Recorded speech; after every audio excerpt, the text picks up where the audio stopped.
জীবন কখনোই মসৃণ পথ নয়। প্রতিটি মানুষের জীবনেই আসে নানা ধরনের দুঃখ, কষ্ট আর সংগ্রামের কঠিন সময়।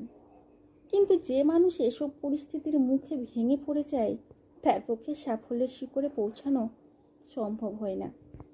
অন্যদিকে যে মানুষ লড়াই করে ধৈর্য ধরে সামনে এগিয়ে যায়, সেই মানুষই একদিন বিজয়ের আসনে বসতে পারে। হাল ছেড়ে দেওয়া মানে তো হলো স্বপ্নকে অর্ধেক পথে মেরে ফেলা। অনেকেই কঠিন পরিস্থিতি আসলে হতাশ হয়ে সব কিছু ছেড়ে দেয়। অথচ ইতিহাস সাক্ষী, পৃথিবীর সব মহান অর্জন এসেছে অবিচল ধৈর্য, কঠোর পরিশ্রম আর না হার মানার মানসিকতা থেকে। জীবনে যত তার ব্যর্থতা আসুক না কেন, প্রতিবারই তার নতুনভাবে শুরু করার সুযোগ এনে দেয়। একজন ছাত্র যদি পড়াশোনায় ব্যর্থ হলে যদি হাল ছেড়ে দেয়, তবে সে আর কখনোই ভালো ফল করতে পারবে না।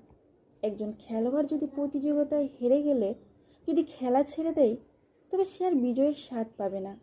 কিন্তু যারা প্রতিবারই ব্যর্থতার পর নতুন শক্তি নিয়ে উঠে দাঁড়ায়, তারা একদিন সফলতার আলোয় আলোকিত হয়। অতএব জীবন যতই কঠিন হোক না কেন, আমাদের উচিত সাহসের আত্মবিশ্বাস নিয়ে লড়ে যাওয়া। কারণ হাল না ছেড়ে যারা এগিয়ে যায়, তারাই প্রকৃত বিজয়ী হয়।